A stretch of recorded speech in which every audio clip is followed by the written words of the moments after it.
വിശുദ്ധ ദൈവത്തിൻ്റെ വചനത്തിലെ ഒരു പ്രധാനപ്പെട്ട വാക്യം നിങ്ങളുടെ ശ്രദ്ധയിൽപ്പെടുത്താം. സദൃശ്യവാക്യങ്ങൾ 17-ാം അധ്യായത്തിൻ്റെ 17-ാമത്തെ വാക്യം. Book of proverbs chapter 17 verse 17. സ്നേഹിതൻ എല്ലാ കാലത്തും സ്നേഹിക്കുന്നു, അനർത്ഥകാലത്ത് അവൻ സഹോദരനായി തീരുന്നു. ബൈബിളിൽ സ്നേഹബന്ധത്തെക്കുറിച്ച്, ഊഷ്മളമായ ബന്ധങ്ങളെക്കുറിച്ച് ഒത്തിരിയേറെ പ്രതിപാദ്യങ്ങളുണ്ട്. നല്ല സുഹൃത്ത് ബന്ധങ്ങളെ നമുക്ക് കാണാൻ കഴിയുന്നുണ്ട്. പ്രത്യേകിച്ച് പൗലോസും തീമത്യോസും, യോനാഥാനും ദാവീദും, യേശുവിൻ്റെ സഹോദരനായിരുന്ന യോഹന്നാൻ അപ്പോസ്തലൻ യേശുവിൻ്റെ മാർവിൽ ചാരിയിരുന്നു എന്നാണ് പറയുന്നത്. അങ്ങനെയുള്ള ഒത്തിരി സ്നേഹബന്ധങ്ങൾ നമുക്ക് കാണാൻ കഴിയുന്നുണ്ട്. പ്രത്യേകിച്ച് നമ്മുടെ ഈ ഇന്നത്തെ കാലഘട്ടത്തിൽ സ്നേഹം, ബന്ധങ്ങൾ, ഫ്രണ്ട്ഷിപ്പൊക്കെ ഒത്തിരി ആഘോഷങ്ങളായി മാറ്റുന്നൊരു കാലമാണ്. എന്നാൽ യഥാർത്ഥ സ്നേഹിതരെ കണ്ടെത്തുക എന്നുള്ളത് വളരെ വിരളമായി വരുന്നൊരു സമയമാണിത്. ഒത്തിരി സ്നേഹിതർ കാണും, ഒത്തിരി സുഹൃത്തുക്കൾ കാണും. നമ്മൾ സാധാരണ പറയാറുണ്ട്, ഫേസ്ബുക്കിൽ 5000 പേരുണ്ടെങ്കിലും നമ്മളെ സഹായിക്കാൻ ആപൽഘട്ടങ്ങളിൽ ഒരുപക്ഷെ ഇവരാരും വന്നു എന്ന് വരത്തില്ല. സദൃശവാക്യങ്ങളിൽ ഒത്തിരിയേറെ ഉപദേശങ്ങളും നിർദ്ദേശങ്ങളും ഒക്കെ പറയുമ്പോൾ അതിനകത്ത് ഏറ്റവും പ്രധാനപ്പെട്ട ഒരു കാര്യമാണ് നാം വായിച്ചത്. സദൃശവാക്യം 17:17. സ്നേഹിതൻ എല്ലാ കാലത്തും സ്നേഹിക്കുന്നു, അനർത്ഥകാലത്ത് അവൻ സഹോദരനായിത്തീരുന്നു. അതായത് അനർത്ഥങ്ങളിൽ, പ്രതിസന്ധിയിൽ നമ്മളെ സഹായിക്കുന്നവരാണ് യഥാർത്ഥ സ്നേഹിതർ. നമ്മുടെ ചുറ്റും അങ്ങനെയുള്ള ഒത്തിരി വാർത്തകൾ നമ്മൾ കാണാറുണ്ട്. പരസ്പരം സഹായിക്കുന്ന വാർത്തകൾ, പരസ്പരം കരം കൊടുക്കുന്ന വാർത്തകളൊക്കെ നമ്മൾ കാണാറുണ്ട്. പ്രത്യേകിച്ച് നമ്മുടെ കേരളം പോലുള്ള സ്ഥലത്ത് മതത്തിനും ജാതിക്കും വർഗത്തിനും വർണ്ണത്തിനും അതീതമായി ആളുകൾ മറ്റുള്ളവരെ സഹായിക്കുന്നവരാണ്. എപ്പോഴാണ് സഹായം ആവശ്യമായി വരുന്നത്? ആപൽഘട്ടങ്ങളിൽ, പ്രതിസന്ധി ഘട്ടങ്ങളിലാണ് സഹായം ആവശ്യമായി വരുന്നത്. എന്നാൽ ഇന്നത്തെ കാലത്ത് നാം നോക്കുമ്പോൾ നമ്മൾ പ്രതീക്ഷിക്കുന്ന പലരും നമ്മളെ സഹായിച്ചു എന്ന് വരികയില്ല. എന്നാൽ ദൈവത്തിൻ്റെ വിശ്വസ്തത മറ്റ് ആരെങ്കിലും ദൈവം നമുക്ക് വേണ്ടി ഒരുക്കും. അനർത്ഥകാലത്ത് നമ്മെ സഹായിക്കുന്നവരാണ് യഥാർത്ഥത്തിൽ സ്നേഹിതർ എന്ന് ദൈവത്തിന് വചനം പറയുന്നു. നമ്മുടെ സ്നേഹിതർ നമുക്ക് ചുറ്റും ഒത്തിരി ആളുകൾ ഉണ്ടെങ്കിലും നമ്മളെപ്പോഴും തിരിച്ചറിയേണ്ട ഒരു കാര്യം, പ്രതിസന്ധി വരുമ്പം ആരാണ് നമ്മുടെ കൂടെ നിൽക്കുന്നത്, അവരാണ് നമ്മുടെ യഥാർത്ഥ സ്നേഹിതർ. സ്നേഹിതർ സഹോദരനായിത്തീരുമെന്നാണ് പറയുന്നത്. ഈ സ്നേഹിതൻ വളർന്ന് പ്രമോഷൻ കിട്ടി സഹോദരനായിത്തീരുക, അതായത് സഹോദര ബന്ധത്തെക്കാൾ, രക്തബന്ധത്തെക്കാളും ആഴത്തിലുള്ള സുഹൃത്ത് ബന്ധങ്ങൾ വിരളമാണെങ്കിലും അങ്ങനെയുള്ള ബന്ധങ്ങൾ നമുക്ക് ഏറ്റവും അനുഗ്രഹമാണ്. പല സമയങ്ങളിലും നമുക്ക് എല്ലാവരെയും 100% വിശ്വസിക്കാൻ കഴിയത്തില്ല. എല്ലാ രഹസ്യങ്ങളും എല്ലാവരോടും തുറന്നു പറയാൻ കഴിയത്തില്ല.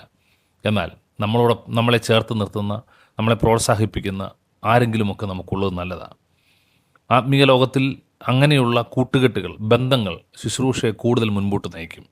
വ്യക്തിബന്ധങ്ങളെ കൂടുതൽ ഊഷ്മളതയിലേക്ക് നയിക്കും. പ്രതിസന്ധികളിൽ നമ്മളോടൊപ്പം ആരെങ്കിലും ഉണ്ടെന്ന് തിരിച്ചറിവ് ഉണ്ടാകും. വിദേശ രാജ്യങ്ങളിലൊക്കെ ചെല്ലുമ്പം അവിടെ കുടുംബങ്ങൾ അല്ലെങ്കിൽ ഭാര്യ, ഭർത്താവ്, കുഞ്ഞുങ്ങളൊക്കെ ഒരുമിച്ച് താമസിക്കുന്നു. എന്നാൽ ചെറിയ പ്രശ്നങ്ങൾ വരുമ്പം, ബുദ്ധിമുട്ടുകൾ വരുമ്പം മറ്റുള്ളവരെല്ലാം ചേർന്ന് അവരോടൊപ്പം നിൽക്കാറുണ്ട്, സഹകരിക്കാറുണ്ട്. ഇത് ഏറ്റവും പ്രധാനപ്പെട്ട ഒരു കാര്യമാണ്. നമുക്ക് നല്ല സുഹൃത്തുക്കളെ ഒന്ന് കണ്ടെത്താൻ കഴിയുക. കുറുക്കൻ്റെ കൂടെ കൂടുന്നവൻ കൂവാൻ പഠിക്കും എന്ന് ആരോ പറഞ്ഞിട്ടുണ്ട്. അപ്പം നമ്മുടെ സ്നേഹിതരാരാണോ അവരാരാണെന്ന് അറിഞ്ഞാൽ അവരെപ്പോലെ നമ്മളുമായി തീരുമെന്നാണ് പറയുന്നത്. അതുകൊണ്ട് ആരോ പറഞ്ഞത്, നിങ്ങളുടെ സ്നേഹിതൻ ആരാണെന്ന് പറഞ്ഞാൽ നിങ്ങൾ ആരാണെന്ന് ഞാൻ പറയാം. അപ്പോൾ നമുക്ക് നമ്മുടെ സ്നേഹിതരെ അല്പം കൂടെ ഒന്ന് ശ്രദ്ധയോടെ, അവലോകനത്തോടെ ചേർത്ത് പിടിച്ചാൽ നല്ലതായിരുന്നു. എല്ലാവരെയും സ്നേഹിതരാക്കാൻ കഴിയില്ല. ചതിക്കുന്ന, വഞ്ചിക്കുന്ന, കബളിപ്പിക്കുന്ന, സ്നേഹം നടിക്കുന്ന ഒത്തിരി ആളുകൾ ഇക്കാലത്തുണ്ട്. അതിൻ്റെ മധ്യത്തിൽ ആത്മാർത്ഥതയുള്ള സ്നേഹിതരെ നാം കണ്ടെത്തണം. നമ്മളെ അങ്ങനെ ആത്മാർത്ഥമായി സ്നേഹിക്കുന്ന ആളുകൾ, അവരെ ചേർത്ത് നിർത്തുന്നതോടൊപ്പം തന്നെ വിദ്വേഷങ്ങളും പിണക്കങ്ങളും ഒഴിവാക്കി നമുക്ക് ഒരുമിച്ച് മുന്നേറാൻ കഴിയണം. പ്രത്യേകിച്ച് ഈ ദിവസങ്ങളിൽ ഫ്രണ്ട്ഷിപ്പ് ഡേ ആഘോഷിക്കുന്നു, സുഹൃത്ത് ബന്ധത്തിൻ്റെ ദിവസങ്ങൾ. എനിക്ക് ഒത്തിരി വർഷങ്ങളായിട്ടുള്ള നല്ല സ്നേഹിതരുണ്ട്, സുഹൃത്ത് ബന്ധങ്ങളുണ്ട്. പരാതികളില്ലാതെ, പരിഭവങ്ങളില്ലാതെ പോകുന്ന ബന്ധങ്ങളുണ്ട്. അതൊക്കെ ആത്മീക ബന്ധങ്ങൾക്കാണ് കൂടുതലും പ്രാധാന്യമുള്ളതും. അങ്ങനെയുള്ള ബന്ധങ്ങളാണ് നിലനിൽക്കുന്നത്. ദൈവത്തിന് പ്രാധാന്യം കൊടുത്തുള്ള സുഹൃത്ത് ബന്ധങ്ങൾ മാത്രമേ നിലനിൽക്കത്തുള്ളൂ. അപ്പം നമ്മളെ ചേർത്ത് നിർത്തുന്ന നല്ല സ്നേഹിതരെ കണ്ടെത്താം. നിങ്ങളുടെ ഹൃദയത്തിൻ്റെ ദുഃഖങ്ങളും വേദനകളൊക്കെ പങ്കിടാൻ കഴിയുന്ന ചില ആത്മീക സുഹൃത്തുക്കളുണ്ടെങ്കിൽ നിങ്ങൾക്ക് നല്ലതാണ്. അതെ, നമുക്ക് നല്ല സ്നേഹിതരെ കണ്ടെത്താം. നമുക്ക് മറ്റാരെയും കണ്ടെത്താൻ കഴിയുന്നില്ലെങ്കിൽ നമ്മുടെ നല്ല സ്നേഹിതൻ കർത്താവ് നമ്മുടെ കൂടെ ഉണ്ടെന്നുള്ള ബോധ്യം നമുക്ക് നിശ്ചയമായിട്ടും ഉണ്ടാകട്ടെ. ചിലർക്ക് ആരും സ്നേഹിതർ കാണത്തില്ല. സ്നേഹിതരാരും ഇല്ലെങ്കിലും കർത്താവ് കൂടെയുണ്ട്. സ്നേഹിതരേവരും വെറുത്താൽ നീ കർത്താവിനോട് പോയി ചൊല്ല് എന്നാണ് ഗാനത്തിൻ്റെ വരികൾ പാടുന്നത്. അതെ, നമുക്ക് നല്ല സ്നേഹിതനായി കർത്താവുണ്ട്. അവനാണ് ഏറ്റവും നല്ല സ്നേഹിതൻ. ആ നല്ല സ്നേഹിതൻ്റെ സ്നേഹം മറ്റുള്ളവർക്ക് കൊടുക്കാൻ, നല്ല സ്നേഹിതനാകാൻ നമുക്ക് ദൈവം കൃപ ചെയ്യട്ടെ എന്ന് പ്രാർത്ഥിക്കുന്നു. God bless you. ഞങ്ങളെ വിളിക്കുവാൻ ആഗ്രഹിക്കുന്നുവെങ്കിൽ 0988-22-1957 എന്ന നമ്പർ ഉപയോഗിക്കുക.